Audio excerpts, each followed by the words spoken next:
দলীয় কর্মসূচিতে অংশ নিতে সিলেটের গোলাপগঞ্জে যাওয়ার পথে এনসিপির উত্তরাঞ্চলের মুখ্য সমন্বয়ক সার্জিস আলমের গাড়ি বহরে হামলা হয়েছে। এ কথা সাংবাদিকদের বলেছেন নাসির উদ্দিন পাটোয়ারি। বৃহস্পতিবার দুপুরে শাহজালাল বিজ্ঞান ও প্রযুক্তি বিশ্ববিদ্যালয়ে ছাত্রশক্তির আলোচনা সভা শেষে নাসির উদ্দিন পাটোয়ারি হামলার এই কথা জানান। তিনি জানান, গোলাপগঞ্জে জুলাই শহীদ পরিবারের সাথে সাক্ষাৎ শেষে সমাবেশের দিকে রওনা হন সার্জিস আলম। এ সময় চৌমোহনা এলাকায় তার গাড়িতে হামলা হয়। পরে সিলেটের গোলাপগঞ্জের উদ্দেশ্যে রওনা দেয় নাহিদ ইসলাম, হাসনাত আবদুল্লাহ, নাসির উদ্দিন পাটোয়ারি সহ এনসিপির অন্যান্য নেতাকর্মীরা। সিলেটের গোলাপগঞ্জে এনসিপির কর্মসূচি ও সার্বিক পরিস্থিতির আরো খবর জানাতে আমাদের সাথে সিলেট থেকে যুক্ত হচ্ছেন সহকর্মী মোহিত দিদার। দিদার, সার্জিসের গাড়ি বহরে যে হামলা হয়েছে সে বিষয়ে আমাদের একটু বিস্তারিত জানাবেন। কারা এই হামলা করলো এবং বাকি কি তথ্য রয়েছে এই বিষয়ে, এবং নেতাকর্মীরা এই বিষয়ে কি বলছেন, এবং এই মুহূর্তে এনসিপির যে নেতাকর্মীরা রয়েছেন তারা কোথায় অবস্থান করছেন, সবকিছু মিলিয়ে সেখানকার পরিস্থিতি সম্পর্কে জানাবেন।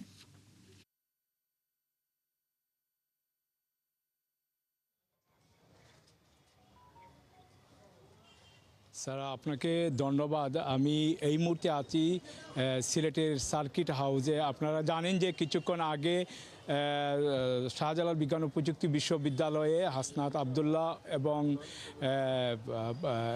আবদুল্লাহ নাসিরুদ্দিন পাটোয়ারি তিনি বক্তব্য রেখেছিলেন। বক্তব্যের পরে সাংবাদিকদেরকে বলেছিলেন যে এখানে গোলাপগঞ্জে হামলা হয়েছে। আমরা গোলাপগঞ্জে একটি সাংবাদিক শহীদ পরিবারের সাথে সার্জিস আলম মত বিনিময় শেষে তিনি পদযাত্রায় অংশগ্রহণ করার জন্য যে সময় বের হন, তখনই চৌমনি এলাকা যেটা আছে সেই এলাকাতে সার্জিস আলমের গাড়িতে হামলা করা হয়। আমি এখন সার্কিট হাউসে আছি। আপনি গাড়িটি দেখতে পাচ্ছেন যে সার্জিস আলম যে গাড়িতে ছিলেন সেই গাড়িতে হামলা হয়েছিল। এখানে গাড়ির যে গ্লাসগুলো আছে সেই গ্লাসগুলো ভাঙচুর করা হয়েছে। আমরা কিছুক্ষণ আগে সার্জিস আলমের সাথে কথা বলেছিলাম যে কারা হামলা চালিয়েছে। তিনি বলেছেন যে বিএনপি এবং ছাত্রদলের নেতা কর্মীরা এখানে তাদের গাড়িতে হামলা চালিয়েছে, প্রাণনাশের উদ্দেশ্যে এই হামলা চালানো হয় বলে তিনি জানিয়েছেন।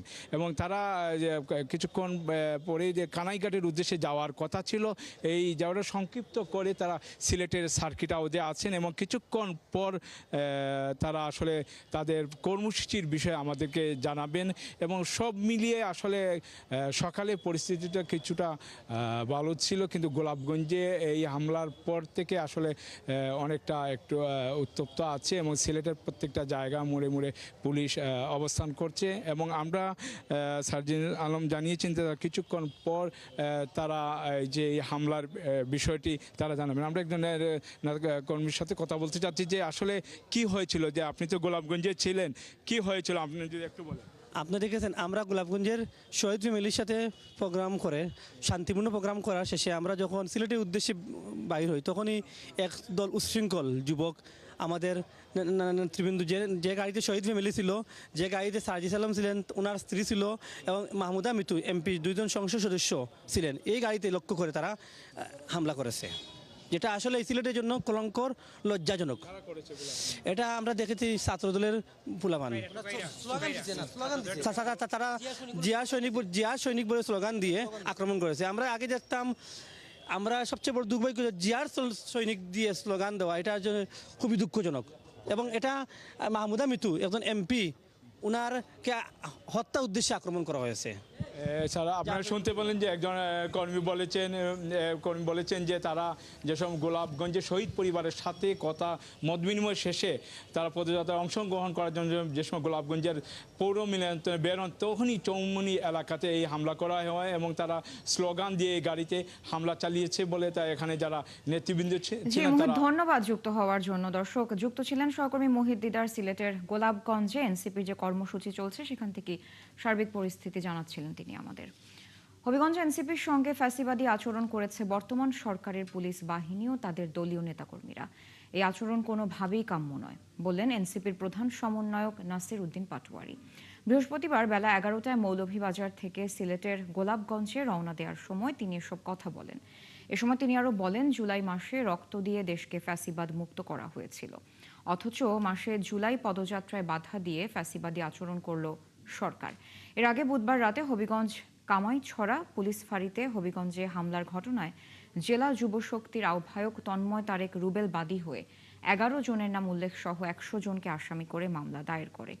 পরে রাতে মৌলভীবাজার সার্কিট হাউসে অবস্থান নেন নাহিদ ইসলাম, হাসনাত আব্দুল্লাহ, নাসির উদ্দিন পাটোয়ারি ও সার্জিস আলম।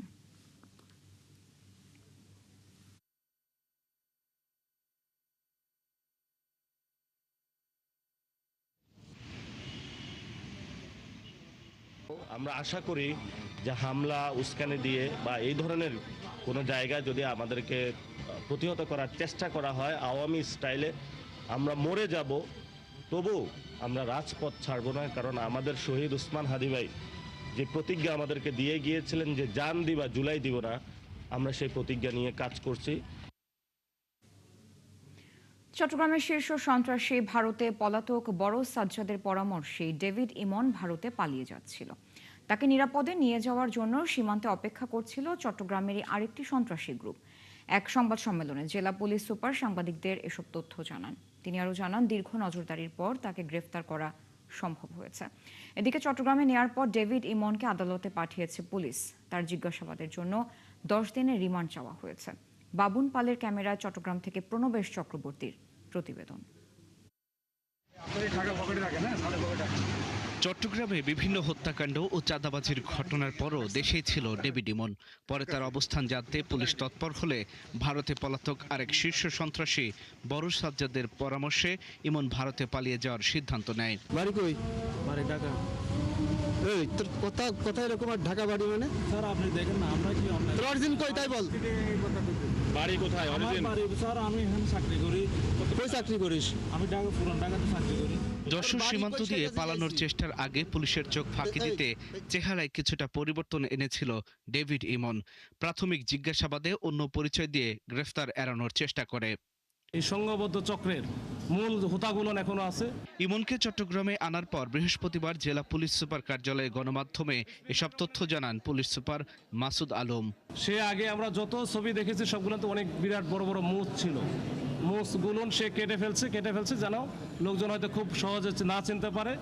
আর ভারতে যেহেতু সে পালাইয়ে যাবে যেন লোকজন বুঝতে না পারে। বড় সাজ্জাদের সেকেন্ড ইন কমান্ড হিসেবে ডেভিড ইমন কাজ করতে জানিয়ে পুলিশ সুপার বলেন, ভারত সীমান্তে তার জন্য অপেক্ষা করছিল আরেকটি গ্রুপ। তার নামে ভারতের আধার কার্ডও ছিল। ইন্ডিয়াতে সে যাবে, এখান থেকে ওখানে পার করবে, এটা কিন্তু অবৈধভাবেই যাবে। এবং 6টার সময় ওখানে পৌঁছার কথা ছিল জিগরগাছাতে। পৌঁছে ওই পাশে কে পার করবে এবং ভারতে কে রিসিভ করবে, এটা কিন্তু সব ঠিক করা ছিল। ইভেন ওই পাশে আধার কার্ড একটা বলে ইন্ডিয়াতে আছে, ওই আধার কার্ডও তার কাছে আমরা পেয়েছি। এদিকে বড় সাজ্জাদ বাহিনীর আরেক সন্ত্রাসী রায়হানকে ধরতে নোয়াখালীতে অভিযান চালিয়েছে পুলিশ। তবে অল্পের জন্য সে পালিয়ে যায়। আমরা এখন শুধু আশা করছি এই সন্ত্রাসীদের রাজত্ব চিরস্থায়ীভাবে শেষ হোক। আমাদের এটাকে চূড়ান্ত সফলতা হিসেবে আমরা দেখতেও পাচ্ছি না। আমরা চাই যে তাদের যথেষ্ট শাস্তি হোক। যশোর সীমান্তে ডেভিড ইমনের সাথে অন্য যে 3 জনকে গ্রেফতার করা হয়েছে তারাও প্রত্যেকে দুধর্ষ শুটার বলে জানিয়েছে পুলিশ। আল ইমরান, 71। অনির্দিষ্টকালের ধর্মঘটের কারণে টানা 3 দিন সুনামগঞ্জে তাহিরপুরে পাটলাই নদীতে চুনাপাথর কয়লা পণ্য পরিবহন বন্ধ রয়েছে।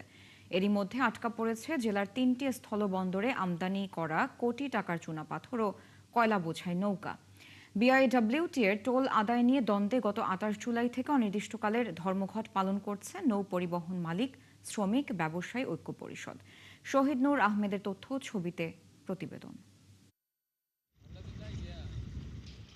সুনামগঞ্জের তাহিরপুর উপজেলার বড়ছড়া, চারাগাঁও, বাগলি স্থলবন্দর দিয়ে ভারত থেকে চুনাপাথর, কয়লা আমদানি হয়। আমদানি করা এসব পণ্য বহির্গামী নৌপথ পাটলাই নদী দিয়ে দেশের বিভিন্ন এলাকায় নিয়ে যায় পরিবহন শ্রমিকরা। নদীর একটি নির্দিষ্ট অংশ বিআইডব্লিউটিএ ইজারা দিয়ে টন প্রতি 70 টাকা টোল নির্ধারণ করে। তবে এই টোলের পরিমাণ বেশি অভিযোগ করে 28 জুলাই থেকে অনির্দিষ্টকালের ধর্মঘট পালন করছে নৌ পরিবহন শ্রমিক, মালিক, ব্যবসায়ী ঐক্য পরিষদ। আমাদের দাবি, আমরা যেভাবে সরকার ইজারা হয়েছে, রাজস্ব হয়েছে, আমরা রাজস্ব দিব না এটা বলি না, তবে সরকারের যেটা ন্যায্য পাওনা, আমাদের শ্রমিকের যেটা অধিকার, আমরা এই অধিকারটুকু আমরা পাইতাম। আগে আসছিল 34 টাকা আড়ানা, এখন নিতেছে 70 টাকা, বুঝছেন? তারা কইতাছে তোমরা নৌকা তিরুপুর বাজার লিয়ে যাও, তিরুপুর বাজার লিয়ে আইতাম কেন ভাই, সমস্যা হইব, তোমরা রাখলে রাখো আর না থাকলে মায়ের খাইবা। এদিকে অনির্দিষ্টকালে ধর্মঘট ও টানা আন্দোলনের ফলে বিপাকে সাধারণ শ্রমিকরা। দ্রুতই সমস্যার সমাধান চান তারা। আগের থেকে অনেক দ্বিগুণ বাড়ালে স্যার বিআইডব্লিউ উঠগাড়ি কর্ম হলে আমরা 2টা টাকা থাকতে হবে, না থাকে যদি তাহলে আমরা তো এই কর্মের আর এই শ্রম দেওয়ার কোনো মানে রইল না। আর আমরা স্থান যাবে করতে আমরা কি চলা লাগবে না দেশ দুনিয়ায়। সাধারণ শ্রমিকরা কাম কাজ নাই, এই তো কাম কাজ বদ্ধ। এদিকে ইজারাদার কর্তৃপক্ষ জানিয়েছে সরকার টন প্রতি 70 টাকা হারে ইজারা নির্ধারণ করলেও তার চেয়ে কম হারে ইজারা নিচ্ছেন তারা। কিন্তু সাধারণ শ্রমিকদের ব্যবহার করে একটি সিন্ডিকেট অসৎ সুবিধা নিতে এই ধর্মঘট ডেকেছেন। সরকার নির্ধারিত হার 70 টাকা, কিন্তু আমরা শ্রমিকদের চিন্তা ভাবনা করে আমরা 50 টাকা করে নিচ্ছি। প্রতি টনে আমরা 20 টাকা কম নিচ্ছি, যেন শ্রমিকদের কোনো সমস্যা না হয় নৌকা। তো কিছু অসাধু লোক আছে, ওনারা খুব আমাদেরকে হয়রানিমূলক ডিস্টার্ব করতেছে। ইজারা দ্বন্দ্বের কারণে সাধারণ ব্যবসায়ীদের ক্ষতির কথা চিন্তা করে বিষয়টি নিষ্পত্তির চেষ্টা করা হচ্ছে বলে জানিয়েছে সুনামগঞ্জ চেম্বার অব কমার্সের সভাপতি।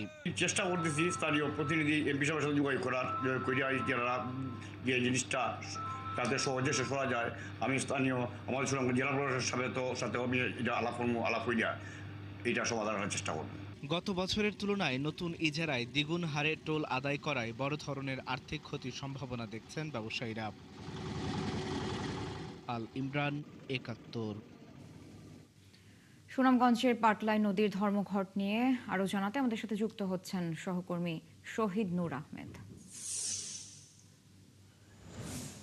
নূর, টানা 3 দিনের ধর্মঘট তো চলছে, তো এখন পর্যন্ত সমঝোতার কোনো উদ্যোগের কথা আপনি জানতে পেরেছেন কিনা? পাশাপাশি আমরা দেখছি যে এ কারণে কোটি টাকার চুনা পাথর এবং কয়লা বোঝাই নৌকা তো আটকে আছে। এছাড়া কোনো প্রভাবের শঙ্কা রয়েছে কিনা একটু জানাবেন বিস্তারিত আমাদের।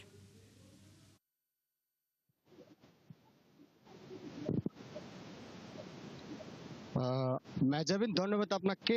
দেখুন, প্রথমেই যদি আপনার কথার উত্তর দিই, আজ টানা 3 দিন হয়ে গেল, কিন্তু এখনো পর্যন্ত এই ধর্মঘট নিষ্পত্তি বা নিরসন করার জন্য কোনো প্রয়াস এখনো পর্যন্ত দেখা যায়নি। এবং আমি যদি বলি, সুনামগঞ্জের এই ধর্মঘট যেটি পাটলাই নদী এবং রক্তি অর্থাৎ নৌপথে যেটি হচ্ছে, চুনাপাথর বোঝাই এবং কয়লা বোঝাই যে নদী পথে যেটি যাওয়ার কথা, সেটি এখনো বন্ধ রয়েছে। দেখতে পাচ্ছেন নদীগুলোতে ওই ধরনের যানবাহন এখনো চলাচল করছে না।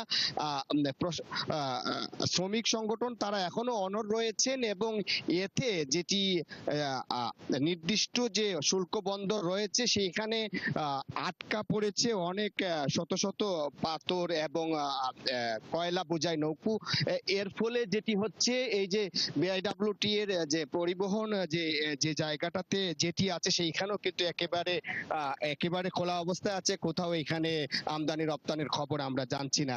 এতে কিন্তু প্রায় সুনামগঞ্জের এই ব্যবসা খাতে একটা ব্যাপক ধস নামবে। এবং যদি বলি, এই চুনাপাথর কিন্তু আসলে দেশের বিভিন্ন জায়গায় যায় এবং এর ফলে যে কাঁচামাল ব্যবহার করা হয়, বিশেষ করে সিমেন্টের যে তৈরিতে যে ধরনের কাঁচামাল ব্যবহার করা হয় চুনাপাথর, সেইটাতে একটি ক্ষতির আশঙ্কা করছেন ব্যবসায়ীরা। পাশাপাশি সুনামগঞ্জে প্রচুর ব্যবসায়ী কিন্তু ভারতে লগ্নি করেছেন এবং তারা চুনাপাথর এই পথ দিয়েই তারা দেশের বিভিন্ন প্রান্তরে নিয়ে যান। এর ফলে এই ব্যবসায়ীরা কোটি টাকার ক্ষতির মুখে পড়েছেন। এছাড়াও এই ব্যবসার সাথে পরিবহন এবং ডাম্পিং কাজে প্রায় 30,000 শ্রমিক রয়েছেন, তারা বেকার হয়ে পড়ছেন। এখনো পর্যন্ত এটি যদি নিরসন না হয়, তাহলে যেভাবে আর্থিকভাবে বাংলাদেশের ব্যবসায়ীরা ক্ষতিগ্রস্ত হবে, তেমনি কিন্তু যেই ধরনের বহুজাতিক কোম্পানি যেগুলো রয়েছে সিমেন্ট সহ বিভিন্ন কাঁচামাল ব্যবহার করেন কয়লার ক্ষেত্রে, সেইখানে ক্ষতিগ্রস্ত হবে, এমনটাই আশঙ্কা করা হচ্ছে। ব্যবসায়ী সংগঠন বলছে তারা চেষ্টা করছে শ্রমিক, ব্যবসায়ী এবং ইজারাদারদের সমন্বয়ে একটি নির্ধারণীতে আসা, কিন্তু এখনো পর্যন্ত প্রয়াস চালানো হয়নি।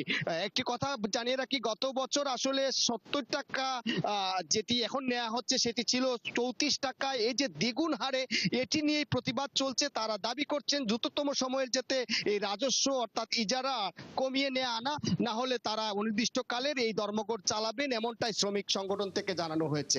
এই ছিল সুনামগঞ্জের ধর্মঘটের সর্বশেষ।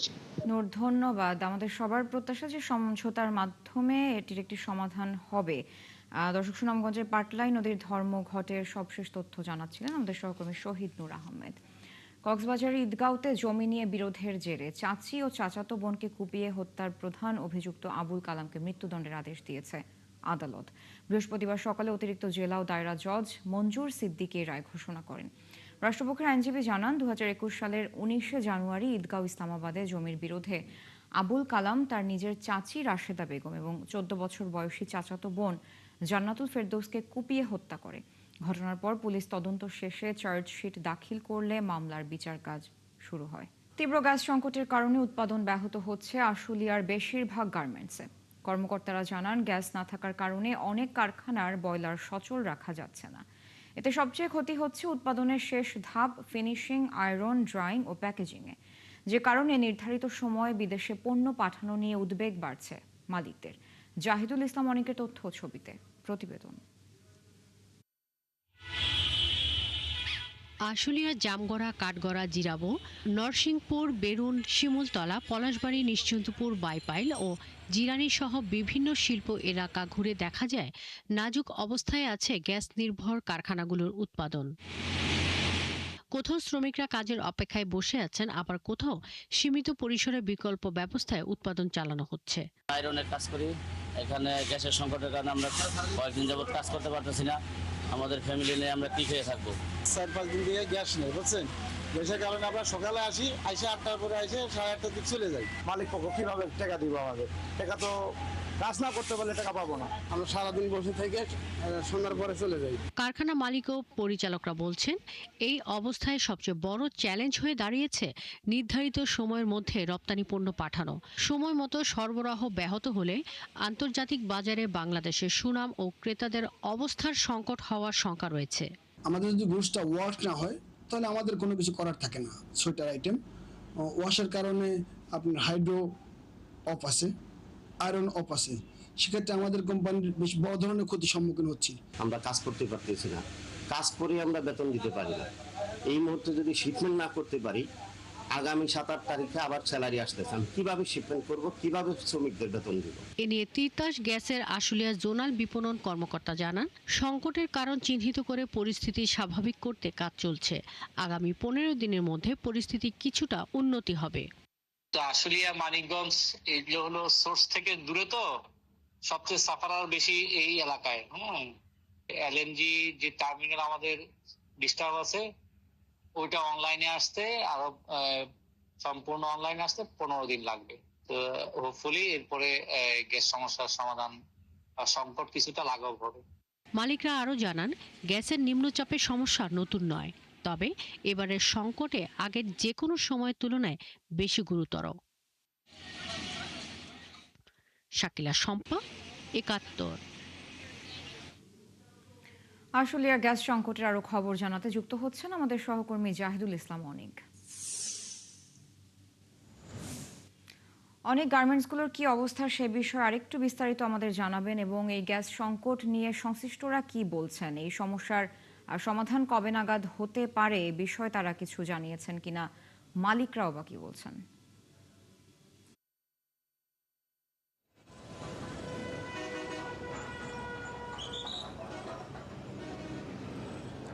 মেহজাবিন, এই মুহূর্তে আছি আশুলিয়ার বাইপাইল এলাকায়। আপনাকে জানিয়ে রাখি যে আশুলিয়া কিন্তু একটি শিল্পাঞ্চল এলাকা, এখানে কিন্তু ইপিজেডের বেশ কিছু কিন্তু কলকারখানা রয়েছে। তাছাড়া পুরো সাভার এবং আশুলিয়া মিলে কিন্তু প্রায় 1700-র উপরে কিন্তু ছোট বড় কারখানা কিন্তু রয়েছে। আমরা সকাল থেকে বিভিন্ন কারখানায় গিয়েছি এবং তাদের যারা পরিচালকরা রয়েছেন এবং শ্রমিকরা রয়েছেন তাদের সাথে আমরা কথা বলেছি। শ্রমিকরা যেমনটি বলছেন যে তারা যখন সকালে কারখানায় তাদের কর্মযজ্ঞে যখন ব্যস্ত সময় পার করেন, ঠিক সেই সময় এই কারখানায় যে সকল কাপড় চোপড় যেগুলো রয়েছে, যেগুলো প্রস্তুত করা হয়, সেগুলো দুটি ধাপ কিন্তু তাদের করা হয়। একটি হলো সেলাই এবং আরেকটি হলো ওয়াশিং। এবং ওয়াশিংয়ের সবশেষ যে ধাপটি থাকে ড্রাই। এই ওয়াশ এবং ড্রাই এই দুই প্রসেসে কিন্তু আমরা তাদের কাছে যেটা জানতে পেরেছি যে এখানে কিন্তু তিতাসের গ্যাস প্রয়োজন হয় এবং সেটি এখন স্বল্প চাপে হওয়ার কারণে কিন্তু তাদের প্রায় দীর্ঘ সময় কিন্তু অপেক্ষা করা লাগে। যখন গ্যাস আসবে ঠিক সেই সময় সেই প্রসেসটি তারা সম্পন্ন করে। এর ফলে এই কাজের যে ঘাটতিটি সেটি কিন্তু এখন যারা কারখানা মালিকরা রয়েছেন তাদের কিন্তু পুষিয়ে উঠতে সমস্যা হচ্ছেন। তারা যেমনটি বলছেন, যেহেতু বিদেশ থেকে তারা ভায়ার আসে এবং সে ভায়ারা তাদের একটি নির্দিষ্ট সময় নির্ধারণ করে দেন, যার মাধ্যমে কিন্তু তারা তাদের যে উৎপাদিত যে পণ্য সেটি কিন্তু প্রস্তুত করে তাদের কাছে সেটি রপ্তানি করতে হয়। সেই ক্ষেত্রে এই যে সারা দেশে যে গ্যাস সংকট, সেই গ্যাস সংকটের কারণে কারণে সেটি কিন্তু কলকারখানায় এখন কিন্তু তীব্র আকার ধারণ করেছে। তারা যে পণ্যগুলো তৈরি করছে সেগুলো ড্রাইং প্রসেস করার সময় কিন্তু তারা এই গ্যাসের জন্য তারা কিন্তু ঠিকমতো সেই কাঙ্ক্ষিত যে সময় সেই সময় কিন্তু সেটি প্রস্তুত করতে পারছেন না। এবং অন্যদিকে শ্রমিকরা যেটি আশঙ্কা করছেন, যেহেতু তাদের এই সময়ের ঘাটতির কারণে অলস সময় পার করা লাগছে, সেক্ষেত্রে কারখানার যারা মালিক পক্ষরা রয়েছেন তারা ঠিকমতো বেতন দিতে পারবেন কিনা সেটি নিয়েও কিন্তু দুশ্চিন্তা করছেন শ্রমিকরা। আর আপনাকে যদি আমি জানিয়ে রাখি যে আমরা এই আশুলিয়ার বেশ কিছু এলাকা ঘুরে দেখেছি যে সিএনজি স্টেশনগুলো রয়েছে, সেগুলোতেও কিন্তু ঠিক একই চিত্র আমরা দেখেছি যে সকালবেলা 130 থেকে 40 প্রেসারে গ্যাস থাকলেও সেটি কিন্তু বেলা বাড়ার সাথে সাথে 70-80-তে কিন্তু নেমে এসেছে। এমনটি কিন্তু এমনটি কিন্তু আমরা যারা পাম্প কর্তৃপক্ষ রয়েছে তাদের কাছ থেকে কিন্তু আমরা জানতে পেরেছি। এবং আপনাকে যদি আমি আরেকটু বিষয় জানিয়ে রাখি, পুরো আশুলিয়া এবং সাভারে যে সকল আবাসিক এলাকাগুলো রয়েছে সেই এলাকাতেও কিন্তু ঠিক একই প্রভাব পড়েছে। যেমন জামগড়া, বাইপাইল এবং পল্লী বিদ্যুৎ এই সকল এলাকায় কিন্তু আমরা দেখেছি সকাল থেকে যারা আবাসিক এলাকায় রান্নাবান্নার কাজে ব্যস্ত থাকেন তারা কিন্তু ইতিমধ্যে গ্যাস সংকটের কারণে কিন্তু আজকে সকালে ঠিকমতো তারা সেই রান্নাও প্রস্তুত করতে পারেন এমনটি কিন্তু জানিয়েছেন। এবং তিতাস কর্তৃপক্ষ যেটি বলছেন যে আগামী 15 দিনের মধ্যে এই গ্যাস স্বল্পতা যেটি রয়েছে সেটির যে চাপ সেটি কিন্তু কিছুটা লাঘব হয়ে বৃদ্ধি পাবে এমনটি কিন্তু আশ্বাস দিয়েছেন আসলে জোনাল বিপণনের। অনেক ধন্যবাদ যুক্ত হওয়ার জন্য। দর্শক, আশুলিয়ার গ্যাস সংকটের সবশেষ তথ্য জানাচ্ছিলেন সহকর্মী জাহিদুল ইসলাম অনিক। নোয়াখালী সেনবাগে সুন্দরপুর 4 নামে একটি গ্যাস কূপের খনন শুরু করেছে বাপেক্স। বাপেক্সের উপমহাব্যবস্থাপক ও ড্রিলিং ইনচার্জ জাকির হোসেন খান জানান, মঙ্গলবার দুপুর থেকে আনুষ্ঠানিকভাবে এই কূপ খননের কাজ শুরু হয়েছে। কূপটির গভীরতা প্রায় 1600 মিটার। এর 1361 মিটার গভীরে সম্ভাব্য গ্যাসের স্তর রয়েছে বলে ধারণা করা হচ্ছে। আর প্রকল্প সংশ্লিষ্ট কর্মকর্তারা জানান, প্রাথমিক মূল্যায়নে এই কূপ থেকে প্রতিদিন 5 থেকে 7 মিলিয়ন ঘনফুট গ্যাস উত্তোলনের সম্ভাবনা রয়েছে।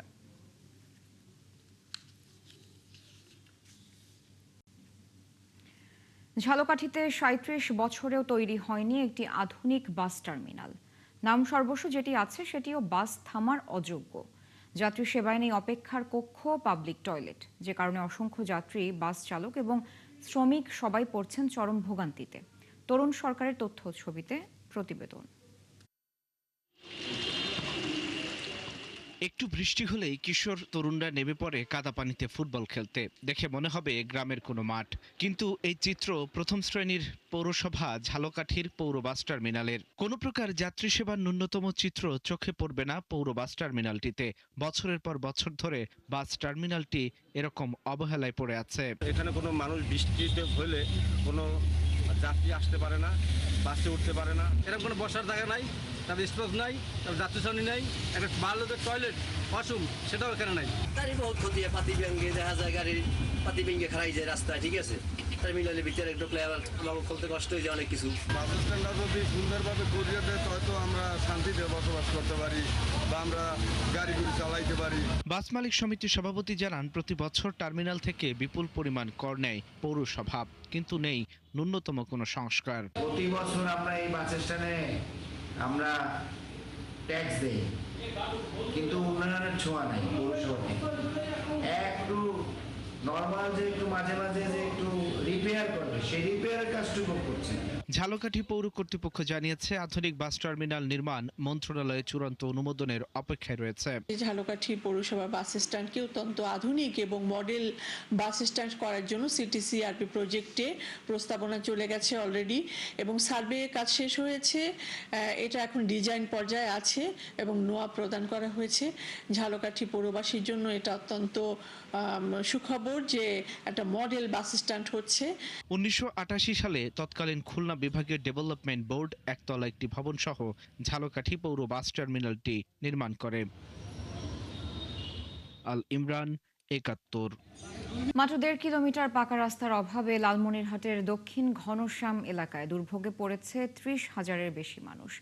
বর্ষার হাঁটু সমান কাদা ভেঙে চলাচল করছে এলাকার লোকজন। এ ব্যাপারে এলজিডি প্রকৌশলী জানান, সড়কটি পাকা করার প্রস্তাব পাঠানো হয়েছে। মিলন পাটোয়ারির তথ্য ছবিতে প্রতিবেদন।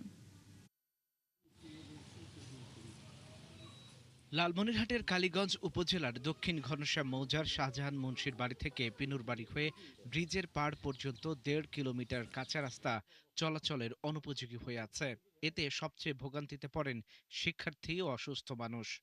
কোনো গাড়ি ঢোকে না, রাস্তাটা চলাফেরার অযোগ্য। বাচ্চা ছেলেমেয়েরা স্কুল যাইতে পারে না, আমরা মেডিকেলে যাইতে পারি না, আমরা কোথাও যাইতে পারি না আমাদের এই গাড়ি ঘোড়ার অভাবে। ছাত্রছাত্রীরা তো আসতেই পারে না, প্লাস বাইসাইকেল নিয়ে আসাও খুব সমস্যা। সড়কটি খানাখন্দে ভরা হওয়ায় 3 চাকার যানবাহন মাঝে মধ্যে উল্টে যায়। ভারী যানবাহন চলাচল করতে না পারায় কৃষিপণ্য পরিবহন সম্ভব হচ্ছে না। বর্ষাকালে এত কাদো হয় যে এখান দিয়ে চলাফেরা খুব মুশকিল। রোগ বিধি ওইলি কালা মহিলাদের যানবাহন যায় না, খুব বেরকে দেওয়া। হ্যাঁ, অ্যাম্বুলেন্স ঢোকে না। 1.5 কিলো 2 কিলো রাস্তা মেরামত হলে ভালো হয়। এই রাস্তাটা মেরামত করা হলে আমাদের অনেক সুবিধা হতো।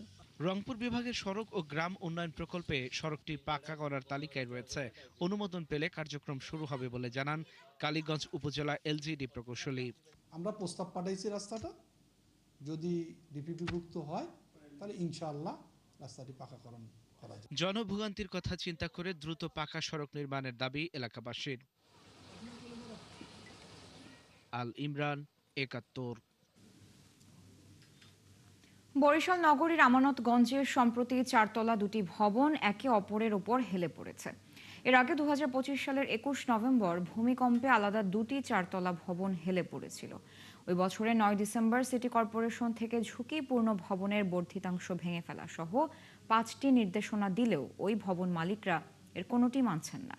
নগরের ঝুঁকিপূর্ণ এসব ভবন নিয়ে বড় ধরনের দুর্ঘটনার শঙ্কায় এলাকাবাসী। বিধান সরকারের প্রতিবেদন। আমানতগঞ্জের এই ভবনটির নিচ থেকে 4 ফুট জায়গা ছাড়লেও উপর থেকে একেবারে পুরো কার্নিশ মিশে গেছে। স্থানীয়রা বলছে ভবন দুটি হেলে পড়েছে, কিন্তু ভবন মালিকদের দাবি তাদের ভবন ঠিক আছে। একটা শীত একটা লাগে নাই, এটা দুজনের আলোচনার মাধ্যমে আমরা উঠেছি। সিটি কর্পোরেশন এখানে কোনো বাধা নেই। সিটি কর্পোরেশন থেকে নিয়ে আসছি প্ল্যান, তো ওদের রুলস অনুযায়ী হয়তো 100% ফলো করি নাই, কিন্তু করছি আমরা। এদিকে গত বছরের 21 নভেম্বর ভূমিকম্পে হেলে পড়া আলাদা দুটি 4 তলা ভবন নিয়ে তদন্ত কমিটি করা হয়। তাদের নোটিশের বয়স 7 মাস পার হলেও কোনো সুপারিশই মানেননি ভবন মালিকরা। নোটিশ পাইছি আগে, কিন্তু এখন ওইটা নিয়ে আমরা কাজ চালাইতেছি আর কি। হেলে থাকা ভবন আর সিটি কর্পোরেশনের তদারকি নিয়ে ক্ষোভ জানিয়েছেন স্থানীয়রা। সব থেকে ঝুঁকিপূর্ণ যখন ভূমিকম্প হয়, যখন এফেক্ট অবশ্যই করছে, কম আর বেশি। সিটি কর্পোরেশন এরা আসলে এটার প্রতি কেয়ার করে না, তোরা না কেয়ার করার কারণে যারা ভবনে থাকে এরাও ঝুঁকিপূর্ণ। আমরা তো দেখি যে সরকারি লোক আয় দোনোজনের দ্বারাই, ওই মহাজন কয় এই দেহ আছে, এই মহাজন কয় ওই দেহ আছে। এ বিষয়ে সিটি কর্পোরেশনের স্থপতি বলেন, ভবন নির্মাণে লেআউট করার 15 দিন আগে কর্তৃপক্ষকে জানানোর নিয়ম থাকলেও ভবন মালিকরা তা করেন না। সেখানে স্পষ্টভাবে বলা থাকে যে সে কাজ শুরুর পূর্বে 15 দিন পূর্বে সিটি কর্পোরেশনকে অবগত করবে এবং সিটি কর্পোরেশন সেখানে পরিদর্শনে যাবে লেআউটের সময়, কিন্তু আনফরচুনেটলি কোনো গ্রাহকই আসলে এটা করে না। আর সিটি কর্পোরেশনের প্রধান নির্বাহী কর্মকর্তা বলেন, এমন ঝুঁকিপূর্ণ বিষয়গুলো মোবাইল কোর্টের আওতায় থাকলে তাৎক্ষণিক ব্যবস্থা নেওয়া যেত। আপনাকে এটা আশ্বস্ত করছি, আমরা এরপরে আবার আমাদের টিম আছে, তারা যাবে, প্রয়োজনে ম্যাজিস্ট্রেট যাবে, যাওয়ার পরে আমরা পরবর্তী যে ধাপগুলো আছে আইনগতভাবে যে ধাপগুলো আমরা আগে থেকে আমরা পর্যায়ক্রমে এগুলো আঁকবো। বরিশাল নগরীতে 40,000 পাকা ইমারত থাকলেও 80 ভাগ ভবনই বিল্ডিং কোড মেনে তৈরি হয়নি। এক যুগ আগে সিটি কর্পোরেশন 35টি ভবন ঝুঁকিপূর্ণের তালিকায় চিহ্নিত করে ভবন মালিকদের নোটিশ দিলেও কোনো প্রতিকার মেলেনি। বিধান সরকার, ৭১, বরিশাল। মেহেরপুরের মুজিবনগর উপজেলার দরিয়াপুর ইউনিয়ন পরিষদের কৃষি প্রণোদনার পাট বীজ বাইরে বিক্রি করার অভিযোগ উঠেছে পরিষদের প্রশাসক কামরুজ্জামান ও সচিব মনিরুজ্জামানের বিরুদ্ধে। এলাকার লোকজন জানান, বুধবার বিকেলে দরিয়াপুর গ্রামের দক্ষিণ পাড়ায় 550 প্যাকেট পাট বীজ ভ্যানে করে নিয়ে যাওয়ার সময় এলাকাবাসী ভ্যান চালক আফতাব আলীকে আটক করে। এ সময় তিনি জানান, প্রতি কেজি বীজ 25 টাকা দরে কিনেছেন তিনি। প্রতি প্যাকেটে 5 টাকা কমিশনে ওই একই গ্রামের বীজ ব্যবসায়ী বেল্টুর কাছে বীজগুলো নিয়ে যাচ্ছিলেন তিনি। এ ব্যাপারে ইউনিয়ন পরিষদের সচিব কামরুজ্জামান বলেন, কৃষকরা বীজ নিতে পরিষদে আসেননি, তাই পরিষদের প্রশাসক মনিরুজ্জামানের অনুমতি নিয়েই বিক্রি করা হয়েছে। তবে বীজ বিক্রির সময় কিছু জানেন না বলে দাবি প্রশাসক মনিরুজ্জামানের।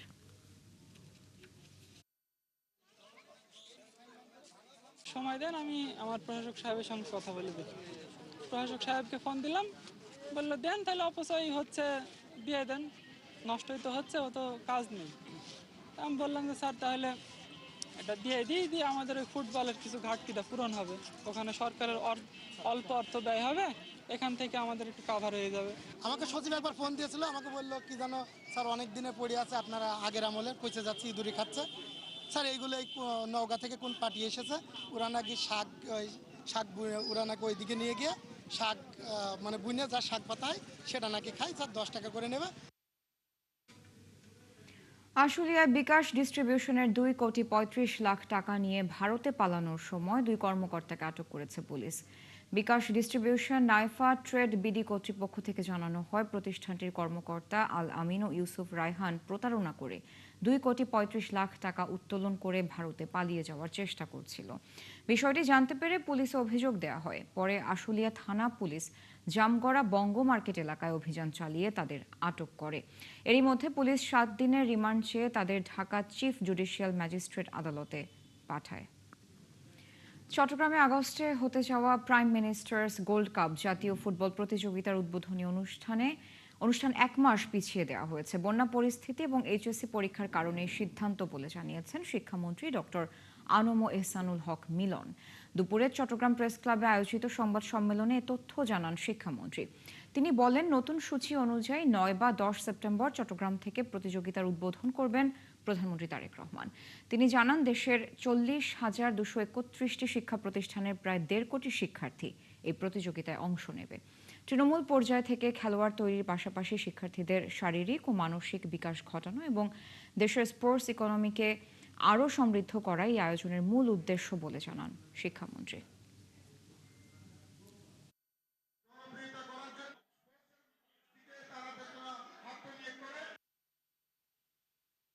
আমাদের প্রোগ্রাম চলতেই থাকবে, শুধু আমরা আনুষ্ঠানিক উদ্বোধনটা আমরা 1 মাস পিছিয়ে দিয়েছি।